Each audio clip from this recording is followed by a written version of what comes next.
Observer में छपने वाली इस रिपोर्ट ने एक मर्तबा तो सारी मगरबी दुनिया को हिला कर रख दिया था, लेकिन बरतानवी और अमरीकी जासूसी इदारे इस बात का कभी खोज न लगा सके कि ऑब्जर्वर को ये खुसूसी रिपोर्ट कैसे मिली है। ये मोसाद का कारनामा था। अपने परवरदा अखबार नवीसों के जरिए उन्होंने इराक की जंगी तैयारियों के वो तुमार बांधे थे कि मगरबी ममालिक के सिफारती ऐवानों में हलचल मचा दी थी। इस रिपोर्ट में इंकशाफ किया गया था कि इराकियों ने ऐसी तोपें तैयार कर ली हैं जिनके गोले बराह रास्त इसराइल पर गिरेंगे। इराक की एटमी कुव्वत के खुद साख्ता अंदेशे जो यहूदियों ने तराशे थे, मगरबी अजहान पर खौफ की तरह तारी हो गए। इस नौयत की रिपोर्टों की अशात का सिलसिला फिर अमरीका और यूरोप के दीगर ममालिक के अखबारात में भी शुरू हो गया। अमरीकी CIA के लिए परेशान कुन बात ये थी कि उनके सैटेलाइट वो मालूमात हासिल नहीं कर सके थे जो इन अखबारात को फराहम की गई थी। सदर अमरीका की तरफ से बार बार इन रिपोर्टों की सदाकत का जायजा लेने के अहकामात जारी हो रहे थे, लेकिन मोसाद का मंसूबा कामयाब रहा था।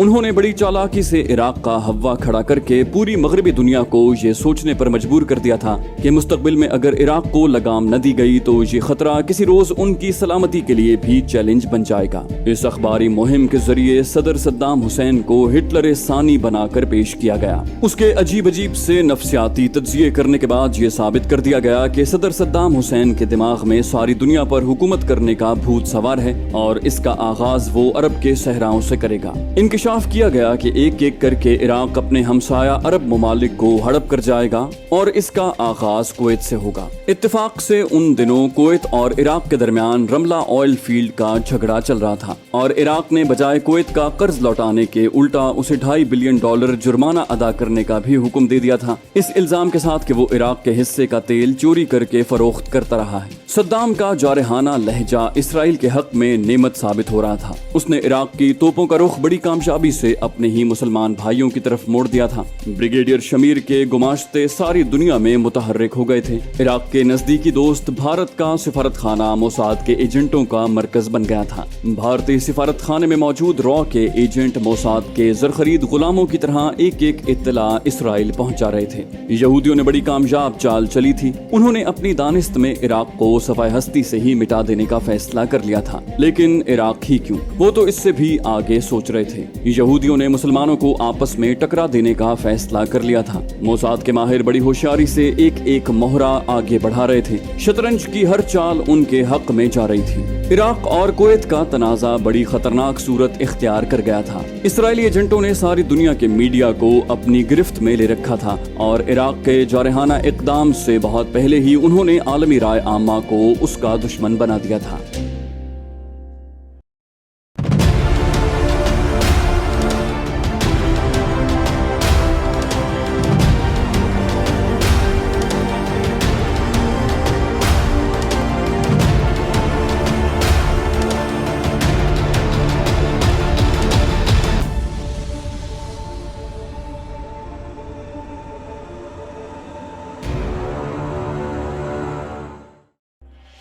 दो अगस्त 1991 कुवैत के शहरियों पर एक बलाए नागहानी टूट पड़ी। सुबह के रोज 2 बजे थे जब कुवैत की इराक को मिलाने वाली सरहद पर बनी वाहिद कस्टम पोस्ट को इराकी रिपब्लिकन गार्ड्स, जो इराक की बेहतरीन अफवाज शुमार होती थी, अपने टैंकों और बख्तरबंद दस्तों की मदद से रौंदती हुई इराक में दाखिल हो गई। किसी मज़ाहमत का सामना किए बगैर इराकी अफवाज कुवैत के सरहदी कस्बे अब्दाली में दाखिल हो गयी, जहाँ से कुवैत की मशहूर सुपर हाईवे का आगाज होता है। शहर जहाँ से 80 मील दूर था और सद्दाम का हुक्म था कि कुवैतियों के सुबह बेदार होने तक कुवैत पर मुकम्मल कंट्रोल कर लिया जाए। इराकी अफवाज ने सुपर हाईवे पर 6 कतारों में शहर की तरफ बर्क रफ्तारी से पेश कदमी शुरू कर दी। हालांकि उनको कहीं भी मज़ाहमत का सामना नहीं करना पड़ा, लेकिन इराकी अफवाज हवाई फायरिंग करती हुई शहर की तरफ बढ़ रही थी। मकसद सिर्फ कुवैतियों को हरासा करना था। सुबह सूरज तुलू होने पर इराकी शहर में दाखिल हो चुके थे। कुवैत के अमन और अय्याश पसंद शेखों के लिए वो सुबह किसी क़यामत की रात से कम नहीं थी।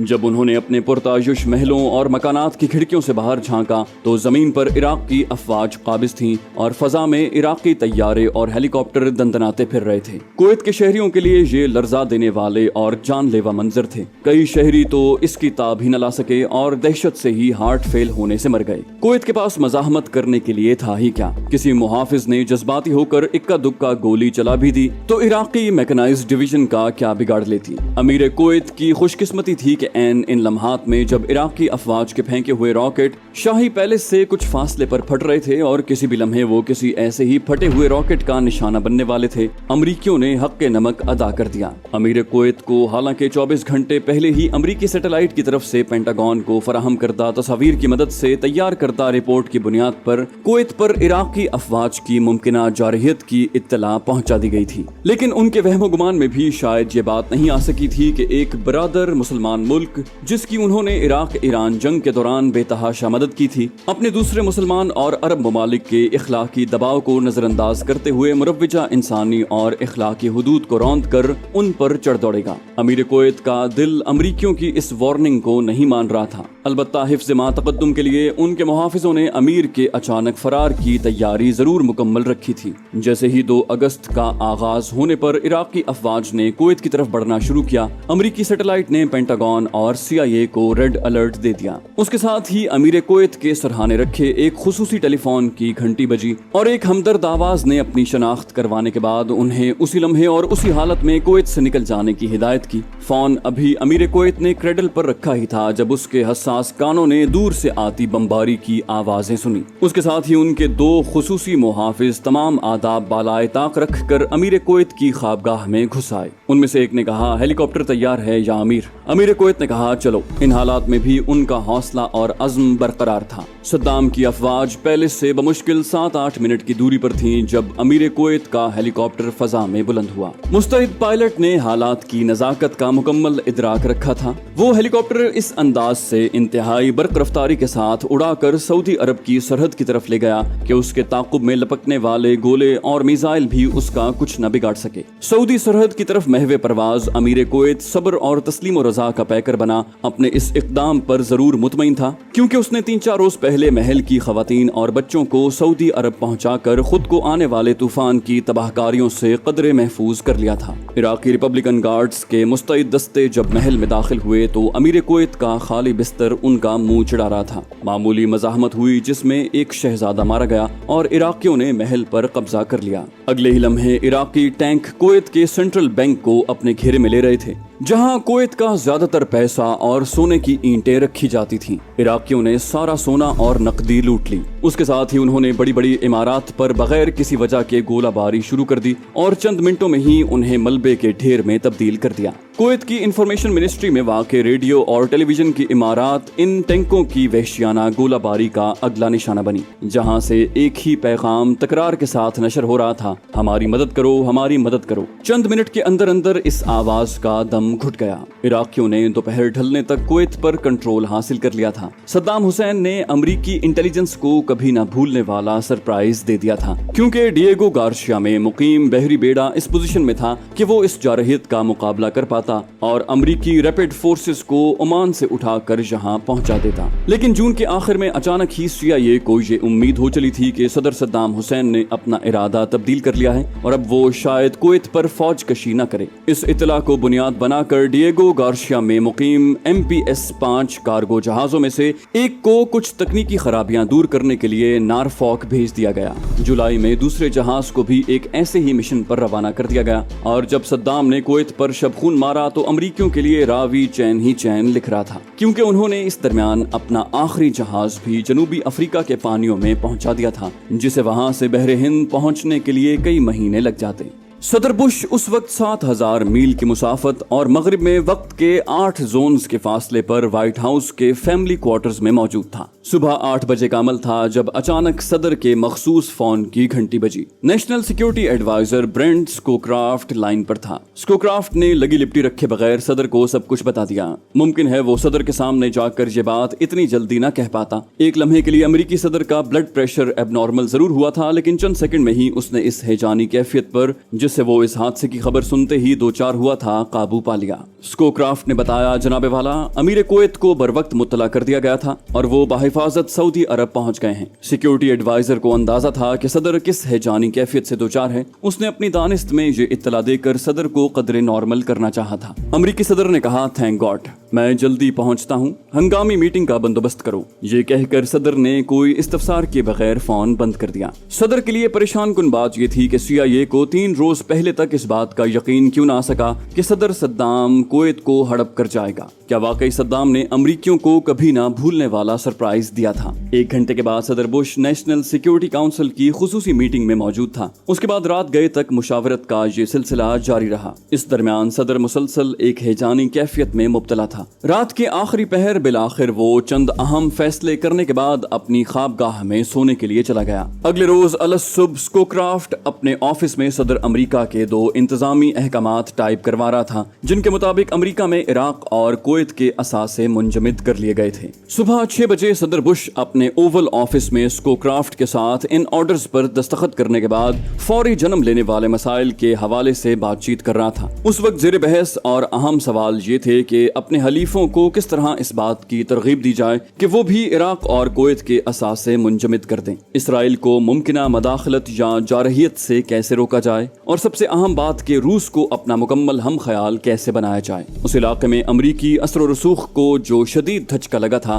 उससे क्यों कर निपटा जाए, और अमरीका की आलमी साख कैसे बहाल की जाए। सद्दाम हुसैन ने अमरीका को बहुत मुनासिब वक्त पर रगेदा था। उसने अपनी दानिश में हमले के लिए बेहतरीन वक्त का इस्तेमाल किया था और ऐन उन दिनों में कुवैत पर कब्जा किया था जब अमरीका रूसी सदर गोरबाचोफ को दरपेश मुश्किलात के इजाले और जर्मनी के दोबारा इत्तेहाद जैसे अहम मसाइल में उलझा हुआ था, और सदर बुश को मगरबी मुमालिक के दौरे पर जजीरा स्पेन आना था। CNN से हमले की खबर नशर होने के बाद जब सदर बुश पहली बार मंजर-ए-आम पर आया तो उस पर सख्ता तारी था। उसने अखबार नवीसों के बेशतर सवालात के जवाबात में खामोशी इख्तियार किए रखी। बहरकैफ उसने मगरिब का दौरा मंसूख नहीं किया और अपने तयशुदा प्रोग्राम के मुताबिक जजीरा स्पेन की तरफ परवाज कर गया, जहां बरतानवी वजीर आजम मार्गरेट थैचर उसके इस्तकबाल की तैयारियां कर रही थी। मगरिब की तरफ दौरान परवाज सदर बुश ने सऊदी अरब के शाह फहद और मिस्र के सदर हुस्नी मुबारक से टेलीफोन पर बात करके उनका हौसला बढ़ाया। वो अंदाजा कर सकता था कि दोनों हुक्मरानों के लिए इराक की इस जारहियत ने क्या नफसियाती और सियासी सूरत हाल पैदा कर दी है।